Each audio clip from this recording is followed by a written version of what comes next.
جویریہ بن اسما نے بیان کیا، ان سے نافع نے اور ان سے عبداللہ بن عمر رضی اللہ عنہ نے کہ نبی کریم صلی اللہ علیہ وسلم نے فرمایا، جس نے کسی ساجھے کے غلام کا اپنا حصہ آزاد کر دیا تو اس کے لیے ضروری ہے کہ اگر غلام کی انصاف کے موافق قیمت کے برابر اس کے پاس مال ہو تو وہ سارا غلام آزاد کرا دے۔ اس طرح دوسرے ساجھیوں کو ان کے حصے کی قیمت ادا کر دی جائے اور اس آزاد کیے ہوئے غلام کا پیچھا چھوڑ دیا جائے۔ صحیح بخاری حدیث نمبر 2503۔ جریر بن حازم نے بیان کیا، ان سے قتادہ نے، ان سے نضر بن انس نے، ان سے بشیر بن نہیک نے اور ان سے ابو ہریرہ رضی اللہ عنہ نے کہ رسول اللہ صلی اللہ علیہ وسلم نے فرمایا، جس نے کسی ساجھے کے غلام کا اپنا حصہ آزاد کر دیا تو پورا غلام آزاد ہو جائے گا، ورنہ باقی حصوں کو آزاد کرانے کے لیے اس سے محنت مزدوری کرائی جائے، لیکن اس سلسلے میں اس پر کوئی دباؤ نہ ڈالا جائے۔ صحیح بخاری حدیث نمبر 2504۔ وکیع نے خبر دی، انہیں سفیان ثوری نے، انہیں ان کے والد سعید بن مسروق نے، انہیں عبایہ بن رفاعہ نے اور ان سے ان کے دادا عرفہ بن خدیج رضی اللہ عنہ نے بیان کیا کہ ہم نبی کریم صلی اللہ علیہ وسلم کے ساتھ تہامہ کے مقام ذوالحلیفہ میں تھے۔ غنیمت میں ہمیں بکریاں اور اونٹ ملے تھے۔ بعض لوگوں نے جلدی کی اور جانور ذبح کر کے گوشت کو ہانڈیوں میں چڑھا دیا۔ پھر رسول اللہ صلی اللہ علیہ وسلم تشریف لائے، آپ کے حکم سے گوشت کی ہانڈیوں کو الٹ دیا گیا۔ پھر آپ نے تقسیم میں 10 بکریوں کا 1 اونٹ کے برابر حصہ رکھا۔ 1 اونٹ بھاگ کھڑا ہوا، قوم کے پاس گھوڑوں کی کمی تھی۔ ایک شخص نے اونٹ کو تیر مار کر روک لیا۔ رسول کریم صلی اللہ علیہ وسلم نے فرمایا، ان جانوروں میں بھی جنگلی جانوروں کی طرح وحشت ہوتی ہے، اس لیے جب تم ان کو نہ پکڑ سکو تو تم ان کے ساتھ ایسا کیا کرو۔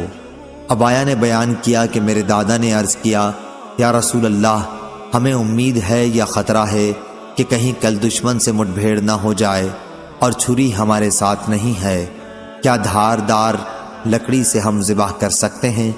آپ نے فرمایا، لیکن ذبح کرنے میں جلدی کرو، جو چیز خون بہا دے اسی سے کاٹ ڈالو، اگر اس پر اللہ کا نام لیا جائے تو اس کو کھاؤ، اور ناخن اور دانت سے ذبح نہ کرو۔ اس کی وجہ میں بتلاؤں، سنو، دانت تو ہڈی ہے اور ناخن حبشیوں کی چھریاں ہیں۔ صحیح بخاری حدیث نمبر 2507۔ قتادہ نے بیان کیا اور ان سے انس بن مالک رضی اللہ عنہ نے کہ نبی کریم صلی اللہ علیہ وسلم نے اپنی ذرا جو کے بدلے گروی رکھی تھی۔ ایک دن میں خود آپ کے پاس جو کی روٹی اور باسی چربی لے کر حاضر ہوا تھا۔ میں نے خود آپ سے سنا تھا، آپ فرما رہے تھے کہ آل محمد صلی اللہ علیہ وسلم پر کوئی صبح اور کوئی شام ایسی نہیں آئی کہ 1 سا سے زیادہ کچھ اور موجود رہا ہو، حالانکہ آپ کے 9 گھر تھے۔ صحیح بخاری حدیث نمبر 2508۔ عامش نے بیان کیا کہ ہم نے ابراہیم نخعی رحمہ اللہ کے یہاں قرض میں رہن اور ضامن کا ذکر کیا تو انہوں نے کہا کہ ہم سے اسود نے بیان کیا اور ان سے عائشہ رضی اللہ عنہا نے بیان کیا کہ نبی کریم صلی اللہ علیہ وسلم نے ایک یہودی سے غلہ خریدا، ایک مقررہ مدت کے قرض پر، اور اپنی ذرا اس کے پاس گروی رکھی تھی۔ صحیح بخاری حدیث نمبر 2509۔ عمرو بن دینار نے بیان کیا کہ میں نے جابر بن عبداللہ رضی اللہ عنہ سے سنا، وہ کہہ رہے تھے کہ رسول اللہ صلی اللہ علیہ وسلم نے فرمایا، کعب بن اشرف، یہودی اسلام کا پکا دشمن کا کام کون تمام کرتا ہے کہ اس نے اللہ اور اس کے رسول صلی اللہ علیہ وسلم کو بہت تکلیف دے رکھی ہے۔ محمد بن مسلمہ نے کہا کہ میں یہ خدمت انجام دوں گا۔ چنانچہ وہ اس کے پاس گئے اور کہا کہ 1 یا 2 وسق غلہ قرض لینے کے ارادے سے آیا ہوں۔ کعب نے کہا، لیکن تمہیں اپنی بیویوں کو میرے یہاں گروی رکھنا ہوگا۔ محمد بن مسلمہ اور اس کے ساتھیوں نے کہا کہ ہم اپنی بیویوں کو تمہارے پاس کس طرح گروی رکھ سکتے ہیں جبکہ تم سارے عرب میں خوبصورت ہو؟ اس نے کہا کہ پھر اپنی اولاد گروی رکھ دو۔ انہوں نے کہا کہ ہم اپنی اولاد کس طرح رہن رکھ سکتے ہیں؟ اسی پر انہیں گالی دی جایا کرے گی کہ 1-2 وسق غلے کے لیے رہن رکھ دیے گئے تھے تو ہمارے لیے بڑی شرم کی بات ہوگی، البتہ ہم اپنے ہتھیار تمہارے ہاں رہن رکھ سکتے ہیں۔ سفیان نے کہا کہ مراد لفظ لامہ سے ہتھیار ہیں۔ پھر محمد بن مسلمہ رضی اللہ عنہ اس سے دوبارہ ملنے کا وعدہ کر کے چلے آئے اور رات میں اس کے یہاں پہنچ کر اسے قتل کر دیا۔ پھر نبی کریم صلی اللہ علیہ وسلم کی خدمت میں حاضر ہوئے اور آپ کو خبر دی۔ صحیح بخاری حدیث نمبر 2510۔ زکریا بن ابی زائدہ نے بیان کیا، ان سے عامر شعبی نے اور ان سے ابو ہریرہ رضی اللہ عنہ نے کہ نبی کریم صلی اللہ علیہ وسلم نے فرمایا، گروی جانور پر اس کا خرچ نکالنے کے لیے سواری کی جائے، دودھ والا جانور گروی ہو تو اس کا دودھ پیا جائے۔ صحیح بخاری حدیث نمبر 2511۔ زکریا نے خبر دی، انہیں شعبی نے اور ان سے ابو ہریرہ رضی اللہ عنہ نے بیان کیا کہ رسول اللہ صلی اللہ علیہ وسلم نے فرمایا، گروی جانور پر اس کے خرچ کے بدل سواری کی جائے۔ اسی طرح دودھ والے جانور کا جب وہ گروی ہو تو خرچ کے بدل اس کا دودھ پیا جائے، اور جو کوئی سواری کرے یا دودھ پیے وہی اس کا خرچ اٹھائے۔ صحیح بخاری حدیث نمبر 2512۔ جریر نے بیان کیا، ان سے عامش نے، ان سے ابراہیم نے، ان سے اسود نے اور ان سے عائشہ رضی اللہ عنہا نے بیان کیا کہ رسول اللہ صلی اللہ علیہ وسلم نے کچھ مدت ٹھہرا کر ایک یہودی سے غلہ خریدا اور اپنی زرہ اس کے پاس گروی رکھی۔ صحیح بخاری حدیث نمبر 2513۔ نافع بن عمر نے بیان کیا، ان سے ابن ابی ملیکہ نے کہ میں نے عبداللہ بن عباس رضی اللہ عنہ کی خدمت میں 2 عورتوں کے مقدمے میں لکھا تو اس کے جواب میں انہوں نے تحریر فرمایا کہ نبی کریم صلی اللہ علیہ وسلم نے فیصلہ کیا تھا کہ اگر مدعی گواہ نہ پیش کر سکے تو مدعا علیہ سے قسم لی جائے گی۔ صحیح بخاری حدیث نمبر 2514۔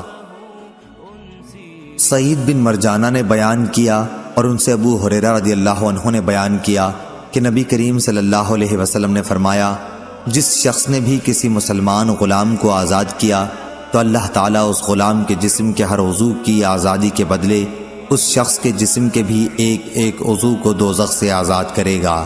سعید بن مرجانہ نے بیان کیا کہ پھر میں علی بن حسین زین العابدین رحمہ اللہ کے یہاں گیا اور ان سے حدیث بیان کی۔ وہ اپنے ایک غلام کی طرف متوجہ ہوئے جس کی عبداللہ بن جعفر 10,000 درہم یا 1,000 درہم دینار قیمت دے رہے تھے اور آپ نے اسے آزاد کر دیا۔ صحیح بخاری حدیث نمبر 2517۔ عبید اللہ بن موسیٰ نے بیان کیا، کہا ہم سے ہشام بن عروہ نے، ان سے ان کے والد نے، ان سے ابو مرواح نے اور ان سے ابو ذر غفاری رضی اللہ عنہ نے کہ میں نے رسول اللہ صلی اللہ علیہ وسلم سے پوچھا کہ کون سا عمل افضل ہے؟ آپ نے فرمایا، اللہ پر ایمان لانا اور اس کی راہ میں جہاد کرنا۔ میں نے پوچھا اور کس طرح کا غلام آزاد کرنا افضل ہے؟ آپ نے فرمایا، جو سب سے زیادہ قیمتی ہو اور مالک کی نظر میں جو بہت زیادہ پسند ہو۔ میں نے عرض کیا کہ اگر مجھ سے یہ نہ ہو سکا؟ آپ نے فرمایا کہ پھر کسی مسلمان کاریگر کی مدد کر یا کسی بے ہنر کی۔ انہوں نے کہا کہ اگر میں یہ بھی نہ کر سکا؟ اس پر آپ نے فرمایا کہ پھر لوگوں کو اپنے شر سے محفوظ کر دے کہ یہ بھی ایک صدقہ ہے جسے تم خود اپنے اوپر کرو گے۔ صحیح بخاری حدیث نمبر۔ زائدہ بن قدامہ نے بیان کیا، ان سے ہشام بن عروہ نے، ان سے فاطمہ بنت منذر نے اور ان سے اسماء بنت ابی بکر رضی اللہ عنہا نے بیان کیا کہ رسول اللہ صلی اللہ علیہ وسلم نے سورج گرہن کے وقت غلام آزاد کرنے کا حکم فرمایا ہے۔ موسیٰ کے ساتھ اس حدیث کو علی بن مدینی نے بھی عبدالعزیز دراوردی سے روایت کیا ہے، انہوں نے ہشام سے۔ صحیح بخاری حدیث نمبر 2519۔ محمد بن ابی بکر نے بیان کیا، انہوں نے کہا ہم سے عصام نے بیان کیا، انہوں نے کہا ہم سے ہشام نے بیان کیا، ان سے فاطمہ بنت منذر نے بیان کیا اور ان سے اسماء بنت ابی بکر رضی اللہ عنہا نے بیان کیا کہ ہمیں سورج گرہن کے وقت غلام آزاد کرنے کا حکم دیا جاتا تھا۔ صحیح بخاری حدیث نمبر 2520۔ سفیان بن عینہ نے بیان کیا، ان سے عمرو بن دینار نے، ان سے سالم نے اور ان سے ان کے والد نے کہ نبی کریم صلی اللہ علیہ وسلم نے فرمایا، 2 ساجھیوں کے درمیان ساجھے کے غلام کو اگر کسی ایک ساجھی نے آزاد کیا تو اگر آزاد کرنے والا مالدار ہے تو باقی حصوں کی قیمت کا اندازہ کیا جائے گا، پھر اسی کی طرف سے پورے غلام کو آزاد کر دیا جائے گا۔ صحیح بخاری حدیث نمبر 2521۔ امام مالک نے خبر دی، انہیں نافع نے اور انہیں عبداللہ بن عمر رضی اللہ عنہ نے، کہ رسول اللہ صلی اللہ علیہ وسلم نے فرمایا، جس نے کسی مشترک غلام میں اپنے حصے کو آزاد کر دیا اور اس کے پاس اتنا مال ہے کہ غلام کی پوری قیمت ادا ہو سکے تو اس کی قیمت انصاف کے ساتھ لگائی جائے گی، اور باقی ساجھیوں کو ان کے حصے کی قیمت اسی کے مال سے دے کر غلام کو اسی کی طرف سے آزاد کر دیا جائے گا، ورنہ غلام کا جو حصہ آزاد ہو چکا وہ ہو چکا، باقی حصوں کی آزادی کے لیے غلام کو خود کوشش کر کے قیمت ادا کرنی ہوگی۔ صحیح بخاری حدیث نمبر 2522۔ ابو سامہ نے بیان کیا، ان سے عبید اللہ نے، ان سے نافع نے اور ان سے ابن عمر رضی اللہ عنہ نے بیان کیا کہ رسول اللہ صلی اللہ علیہ وسلم نے فرمایا، جس نے کسی مشترک غلام کے اپنے حصے کو آزاد کیا اور اس کے پاس غلام کی پوری قیمت ادا کرنے کے لیے مال بھی ہے تو پورا غلام اسے آزاد کرانا لازم ہے، لیکن اگر اس کے پاس اتنا مال نہ ہو جس سے پورے غلام کی صحیح قیمت ادا کی جا سکے تو پھر غلام کا جو حصہ آزاد ہو گیا وہی آزاد ہوا ہے۔ ہم سے مسدد نے بیان کیا، ان سے بشر نے بیان کیا اور ان سے عبید اللہ نے اختصار کے ساتھ۔ صحیح بخاری حدیث نمبر 2523۔ حماد بن زید نے بیان کیا، ان سے ایوب سختیانی نے، ان سے نافع نے اور ان سے ابن عمر رضی اللہ عنہ نے، کہ نبی کریم صلی اللہ علیہ وسلم نے فرمایا، جس نے کسی ساجھے کے غلام کا اپنا حصہ آزاد کر دیا، یا آپ صلی اللہ علیہ وسلم نے یہ الفاظ فرمائے، شک راوی حدیث ایوب سختیانی کو ہوا اور اس کے پاس اتنا مال بھی تھا جس سے پورے غلام کی مناسب قیمت ادا کی جا سکتی تھی، تو وہ غلام پوری طرح آزاد سمجھا جائے گا، باقی حصوں کی قیمت اس کو دینی ہوگی۔ نافع نے بیان کیا، ورنہ اس کا جو حصہ آزاد ہو گیا بس وہ آزاد ہو گیا۔ ایوب نے کہا کہ مجھے معلوم نہیں، یا آخری ٹکڑا خود نافع نے اپنی طرف سے کہا تھا یا یہ بھی حدیث میں شامل ہے۔ صحیح بخاری حدیث نمبر 2524۔ نافع نے خبر دی کہ عبداللہ بن عمر رضی اللہ عنہ غلام یا باندی کے بارے میں یہ فتویٰ دیا کرتے تھے کہ اگر وہ کئی ساجھیوں کے درمیان مشترک ہو اور ایک شریک اپنا حصہ آزاد کر دے تو ابن عمر رضی اللہ عنہ فرماتے تھے کہ اس شخص پر پورے غلام کے آزاد کرانے کی ذمہ داری ہوگی، لیکن یہ اس صورت میں جب شخص مذکور کے پاس اتنا مال ہو جس سے پورے غلام کی قیمت ادا کی جا سکے۔ غلام کی مناسب قیمت لگا کر دوسرے ساجھیوں کو ان کے حصوں کے مطابق ادائیگی کر دی جائے گی اور غلام کو آزاد کر دیا جائے گا۔ ابن عمر رضی اللہ عنہ یہ فتویٰ نبی کریم صلی اللہ علیہ وسلم سے نقل کرتے تھے، اور لیث بن ابی ذئب، ابن اسحاق، جویریہ، یحییٰ بن سعید اور اسماعیل بن امیہ بھی نافع سے اس حدیث کو روایت کرتے ہیں، وہ عبداللہ بن عمر رضی اللہ عنہ سے اور وہ نبی کریم صلی اللہ علیہ وسلم سے مختصر طور پر۔ صحیح بخاری حدیث نمبر 2525۔ جریر بن حازم نے بیان کیا، کہا میں نے قتادہ سے سنا، کہا کہ مجھ سے نصر بن انس بن مالک نے بیان کیا، ان سے بشیر بن نہیک نے اور ان سے ابو ہریرہ رضی اللہ عنہ نے بیان کیا کہ نبی کریم صلی اللہ علیہ وسلم نے فرمایا، جس نے کسی غلام کا ایک حصہ آزاد کیا۔ صحیح بخاری حدیث نمبر 2526۔ دوسری سند، ہم سے مسدد نے بیان کیا، کہا ہم سے یزید بن زریع نے بیان کیا، ان سے سعید بن ابی عروبہ نے، ان سے قتادہ نے، ان سے نضر بن انس نے، ان سے بشیر بن نہیک نے اور ان سے ابو ہریرہ رضی اللہ عنہ نے، کہ نبی کریم صلی اللہ علیہ وسلم نے فرمایا، جس نے کسی ساجھے کے غلام کا اپنا حصہ آزاد کیا تو اس کی پوری آزادی اسی کے ذمہ ہے، بشرطے کہ اس کے پاس مال ہو، ورنہ غلام کی قیمت لگائی جائے گی اور اس سے اپنے بقیہ حصوں کی قیمت ادا کرنے کی کوشش کے لیے کہا جائے گا، لیکن اس پر کوئی سختی نہ کی جائے گی۔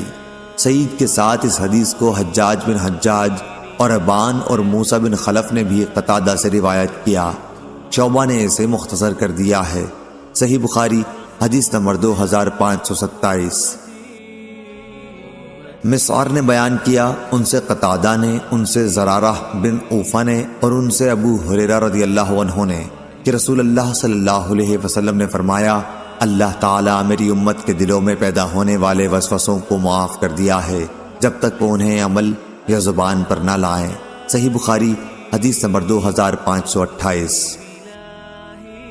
یحییٰ بن سعید نے بیان کیا، ان سے محمد بن ابراہیم تیمی نے، ان سے علقمہ بن وقاص لیثی نے کہا کہ میں نے عمر بن خطاب رضی اللہ عنہ سے سنا کہ نبی کریم صلی اللہ علیہ وسلم نے فرمایا، اعمال کا دار و مدار نیت پر ہے اور ہر شخص کو اس کی نیت کے مطابق پھل ملتا ہے، پس جس کی ہجرت اللہ اور اس کے رسول کے لیے ہو وہ اللہ اور اس کے رسول کے لیے سمجھی جائے گی، اور جس کی ہجرت دنیا کے لیے ہوگی یا کسی عورت سے شادی کرنے کے لیے تو یہ ہجرت محض اسی کے لیے ہوگی جس کی نیت سے اس نے ہجرت کی ہے۔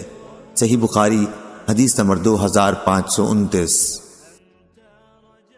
محمد بن عبداللہ بن نمیر نے بیان کیا، ان سے محمد بن بشر نے، ان سے اسماعیل نے، ان سے قیس نے اور ان سے ابو ہریرہ رضی اللہ عنہ نے کہ جب وہ اسلام قبول کرنے کے ارادے سے مدینے کے لیے نکلے تو ان کے ساتھ ان کا غلام بھی تھا۔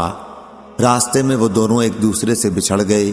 پھر جب ابو ہریرہ رضی اللہ عنہ مدینہ پہنچنے کے بعد حضور اکرم صلی اللہ علیہ وسلم کی خدمت میں بیٹھے ہوئے تھے تو ان کا غلام بھی اچانک آ گیا۔ آپ نے فرمایا، ابو ہریرہ یہ لو تمہارا غلام بھی آ گیا۔ ابو ہریرہ رضی اللہ عنہ نے کہا، حضور میں آپ کو گواہ بناتا ہوں کہ یہ غلام اب آزاد ہے۔ راوی نے کہا کہ ابو ہریرہ رضی اللہ عنہ نے مدینہ پہنچ کر یہ شعر کہے تھے، ہے پیاری گو کٹھن ہے اور لمبی میری رات، پر دلائی اس نے دار الکفر سے مجھ کو نجات۔ صحیح بخاری حدیث نمبر 2530۔ اسماعیل نے بیان کیا، ان سے قیس نے اور ان سے ابو ہریرہ رضی اللہ عنہ نے کہ جب میں نبی کریم صلی اللہ علیہ وسلم کی خدمت میں حاضر ہوا تھا تو آتے ہوئے راستے میں یہ شعر کہا تھا، اے پیاری گو کٹھن ہے اور لمبی میری رات، پر دلائی اس نے دار الکفر سے مجھ کو نجات۔ انہوں نے بیان کیا کہ راستے میں میرا غلام مجھ سے بچھڑ گیا تھا، پھر جب میں نبی کریم صلی اللہ علیہ وسلم کی خدمت میں حاضر ہوا تو اسلام پر قائم رہنے کے لیے میں نے آپ سے بیعت کر لی۔ میں ابھی آپ کے پاس بیٹھا ہوا تھا کہ وہ غلام دکھائی دیا۔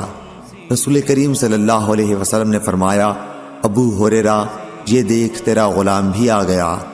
میں نے کہا، حضور وہ اللہ کے لیے آزاد ہے۔ پھر میں نے اسے آزاد کر دیا۔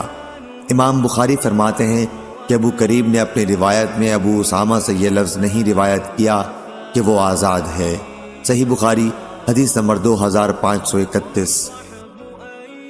ابراہیم بن حمید نے بیان کیا، ان سے اسماعیل نے، ان سے قیس نے کہ جب ابو ہریرہ رضی اللہ عنہ آ رہے تھے تو ان کے ساتھ ان کا غلام بھی تھا۔ آپ اسلام کے ارادے سے آ رہے تھے، اچانک راستے میں وہ غلام بھول کر الگ ہو گیا۔ پھر یہی حدیث بیان کی۔ اس میں یوں ہے، اور ابو ہریرہ رضی اللہ عنہ نے کہا تھا، میں آپ کو گواہ بناتا ہوں کہ وہ اللہ کے لیے ہے۔ صحیح بخاری حدیث نمبر 2532۔ عروہ بن زبیر نے بیان کیا کہ عائشہ رضی اللہ عنہا نے فرمایا، عتبہ بن ابی وقاص نے اپنے بھائی سعد بن ابی وقاص رضی اللہ عنہ کو وصیت کی تھی کہ زماں کی باندی کے بچے کو اپنے قبضے میں لے لیں۔ اس نے کہا تھا کہ وہ لڑکا میرا ہے۔ پھر جب فتح مکہ کے موقع پر رسول کریم صلی اللہ علیہ وسلم مکہ تشریف لائے تو سعد نے زماں کی باندی کے لڑکے کو لے لیا اور رسول کریم صلی اللہ علیہ وسلم کی خدمت میں حاضر ہوئے۔ عبد بن زماں بھی ساتھ تھے۔ سعد نے عرض کیا، یا رسول اللہ صلی اللہ علیہ وسلم، یہ میرے بھائی کا لڑکا ہے۔ انہوں نے مجھے وصیت کی تھی کہ یہ انہی کا لڑکا ہے۔ لیکن عبداللہ بن زماں نے عرض کیا، یا رسول اللہ صلی اللہ علیہ وسلم، یہ میرا بھائی ہے جو زماں میرے والد کی باندی کا لڑکا ہے، انہی کے فراش پر پیدا ہوا۔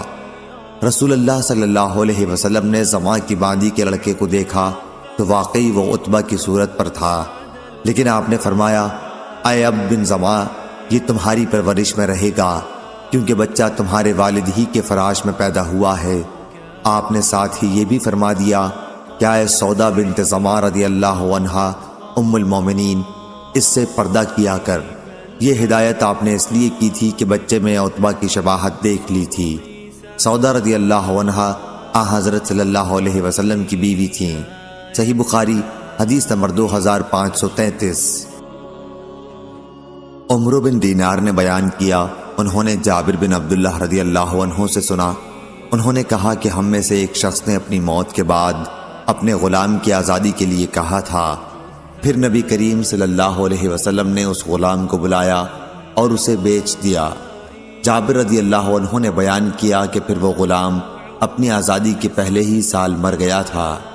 صحیح بخاری حدیث نمبر 2534۔ عبداللہ بن دینار نے خبر دی، انہوں نے عبداللہ بن عمر رضی اللہ عنہ سے سنا، آپ بیان کرتے تھے کہ رسول اللہ صلی اللہ علیہ وسلم نے ولا کے بیچنے اور اس کے ہبہ کرنے سے منع فرمایا تھا۔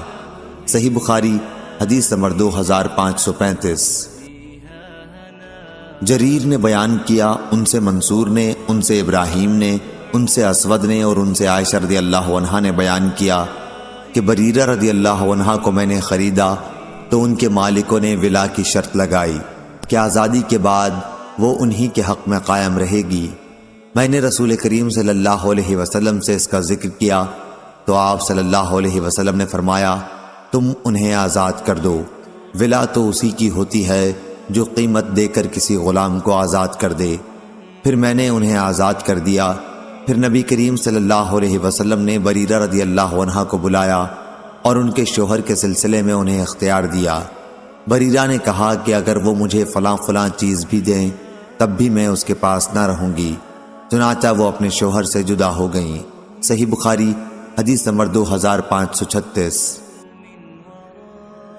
انس رضی اللہ عنہ نے بیان کیا کہ انصار کے بعض لوگوں نے رسول اللہ صلی اللہ علیہ وسلم سے ملاقات کی اور اجازت چاہی اور آ کر عرض کیا کہ آپ ہمیں اس کی اجازت دے دیجئے کہ ہم اپنے بھانجے عباس کا فدیہ معاف کر دیں۔ آپ نے فرمایا کہ نہیں، ایک درہم بھی نہ چھوڑو۔ صحیح بخاری حدیث نمبر 2537۔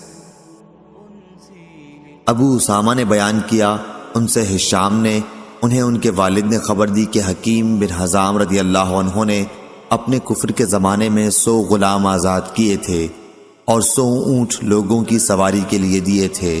پھر جب آپ اسلام لائے تو 100 اونٹ لوگوں کی سواری کے لیے دیے اور 100 غلام آزاد کیے۔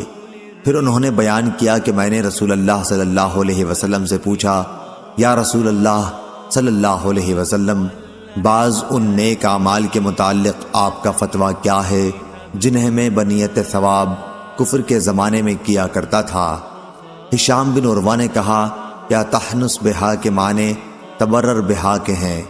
انہوں نے کہا کہ رسول کریم صلی اللہ علیہ وسلم نے فرمایا، جو نیکیاں تم پہلے کر چکے ہو وہ سب قائم رہیں گی۔ صحیح بخاری حدیث نمبر 2538۔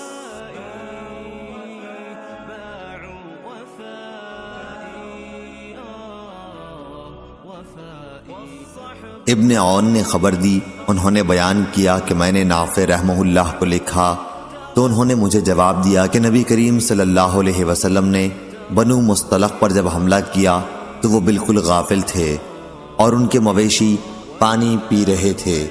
ان کے لڑنے والوں کو قتل کیا گیا، عورتوں بچوں کو قید کیا گیا۔ انہی قیدیوں میں جویریہ رضی اللہ عنہا ام المومنین بھی تھیں۔ نافع نے لکھا تھا، یہ حدیث مجھ سے عبداللہ بن عمر رضی اللہ عنہ نے بیان کی تھی، وہ خود بھی اسلامی فوج کے ہمراہ تھے۔ صحیح بخاری حدیث نمبر 2541۔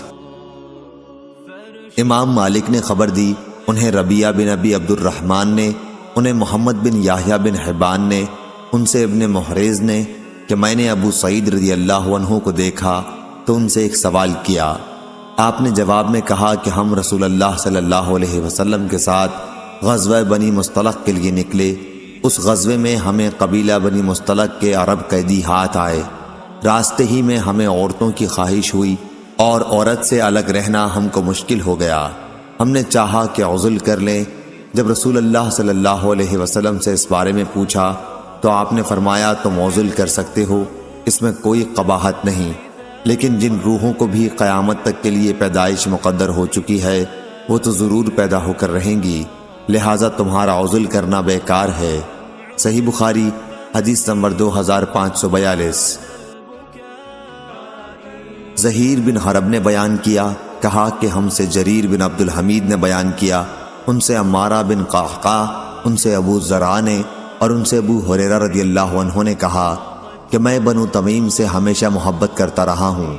دوسری سند امام بخاری رحمہ اللہ نے کہا، مجھ سے ابن سلام نے بیان کیا، کہا ہم کو جریر بن عبد الحمید نے خبر دی، انہیں مغیرہ نے، انہیں حارث نے، انہیں ابو زرع نے اور انہیں ابو ہریرہ رضی اللہ عنہ نے۔ تیسری سند اور مغیرہ نے عمارہ سے روایت کی، انہوں نے ابو زرع سے کہ ابو ہریرہ رضی اللہ عنہ نے فرمایا، جنہیں میں نے رسول اللہ صلی اللہ علیہ وسلم سے سنا ہے، میں بنو تمیم سے ہمیشہ محبت کرتا ہوں۔ رسول کریم نے ان کے بارے میں فرمایا کہ یہ لوگ دجال کے مقابلے میں میری امت میں سب سے زیادہ سخت مخالف ثابت ہوں گے۔ انہوں نے بیان کیا کہ ایک مرتبہ بنو تمیم کے یہاں سے زکوٰۃ وصول ہو کر آئی تو رسول اللہ صلی اللہ علیہ وسلم نے فرمایا، یہ ہماری قوم کی زکوٰۃ ہے۔ بنو تمیم کی ایک عورت قید ہو کر حضرت عائشہ رضی اللہ عنہا کے پاس تھی، تو حضرت صلی اللہ علیہ وسلم نے ان سے فرمایا کہ اسے آزاد کر دے کہ یہ حضرت اسماعیل علیہ السلام کی اولاد میں سے ہے۔ صحیح بخاری حدیث نمبر 2543۔ اسحاق بن ابراہیم نے بیان کیا، انہوں نے محمد بن فضیل سے سنا، انہوں نے مصرف سے، انہوں نے شعبی سے، انہوں نے ابو بردہ سے، انہوں نے حضرت ابو موسیٰ رضی اللہ عنہ سے کہ رسول اللہ صلی اللہ علیہ وسلم نے فرمایا، جس شخص کے پاس کوئی لونڈی ہو اور وہ اس کی اچھی پرورش کرے اور اس کے ساتھ اچھا معاملہ کرے، پھر اسے آزاد کر کے اس سے نکاح کر لے تو اس کو دوہرا ثواب ملے گا۔ صحیح بخاری حدیث نمبر 2544۔ واصل بن حیان نے جو کبڑے تھے بیان کیا، کہا کہ میں نے معرور بن سوید سے سنا، انہوں نے کہا کہ میں نے ابو ذر غفاری رضی اللہ عنہ کو دیکھا کہ ان کے بدن پر بھی ایک جوڑا تھا اور ان کے غلام کے بدن پر بھی اسی قسم کا جوڑا تھا۔ ہم نے اس کا سبب پوچھا تو انہوں نے بتلایا کہ ایک دفعہ میری ایک صاحب یعنی بلال رضی اللہ عنہ سے کچھ گالی گلوچ ہو گئی تھی، انہوں نے میری نبی کریم صلی اللہ علیہ وسلم سے شکایت کی۔ آپ نے مجھ سے پوچھا کہ کیا تم نے انہیں ان کی ماں کی طرف سے عار دلائی ہے؟ پھر آپ نے فرمایا، تمہارے غلام بھی تمہارے بھائی ہیں، اگرچہ اللہ تعالیٰ نے انہیں تمہاری ماتحتی میں دے رکھا ہے، اس لیے جس کا بھی کوئی بھائی اس کے قبضے میں ہو اسے وہی کھلائے جو وہ خود کھاتا ہے اور وہی پہنائے جو وہ خود پہنتا ہے، اور ان پر ان کی طاقت سے زیادہ بوجھ نہ ڈالے، لیکن اگر ان کی طاقت سے زیادہ بوجھ ڈالو تو پھر ان کی خود مدد بھی کر دیا کرو۔ صحیح بخاری حدیث نمبر 2545۔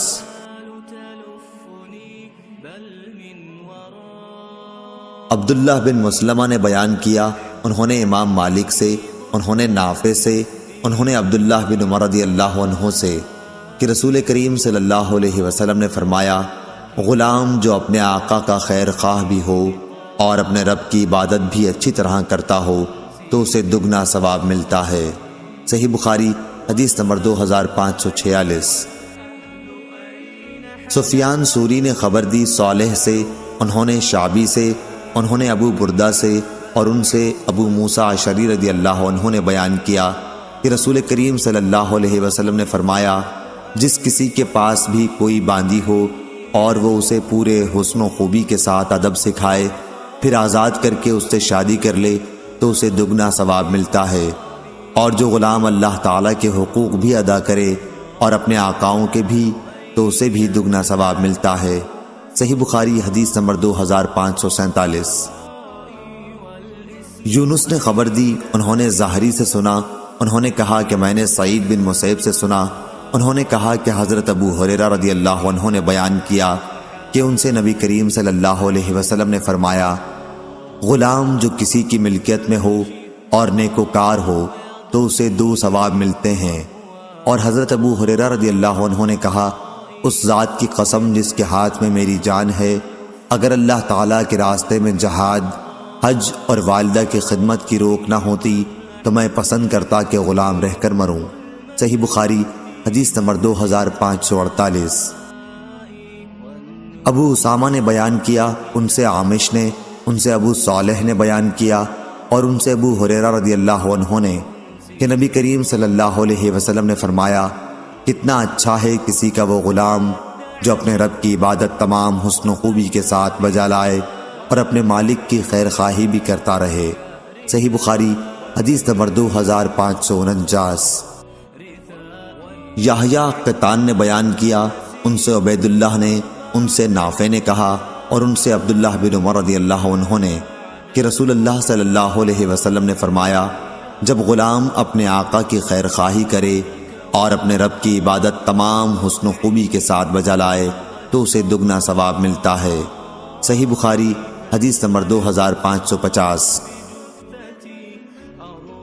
ابو اسامہ نے بیان کیا، انہوں نے برید بن عبداللہ سے، وہ ابو بردہ سے اور ان سے ابو موسیٰ اشعری رضی اللہ عنہ نے کہا کہ نبی کریم صلی اللہ علیہ وسلم نے فرمایا، غلام جو اپنے رب کی عبادت احسن طریق کے ساتھ بجا لائے اور اپنے آقا کے جو اس پر خیر خواہی اور فرما برداری کے حقوق ہیں انہیں بھی ادا کرتا رہے تو اسے دگنا ثواب ملتا ہے۔ صحیح بخاری حدیث نمبر 2551۔ معمر نے خبر دی، انہیں حمام بن منبع نے، انہوں نے ابو ہریرہ رضی اللہ عنہ سے سنا، وہ نبی کریم صلی اللہ علیہ وسلم سے روایت کرتے ہیں کہ آپ نے فرمایا، کوئی شخص کسی غلام سے یا کسی شخص سے یہ نہ کہے، اپنے رب مراد آقا کو کھانا کھلا، اپنے رب کو وضو کرا، اپنے رب کو پانی پلا، بلکہ صرف میرے سردار میرے آقا کے الفاظ کہنا چاہیے۔ اسی طرح کوئی شخص یہ نہ کہے میرا بندہ، میری بندی، بلکہ یوں کہنا چاہیے میرا چھوکرا، میری چھوکری، میرا غلام۔ صحیح بخاری حدیث نمبر 2552۔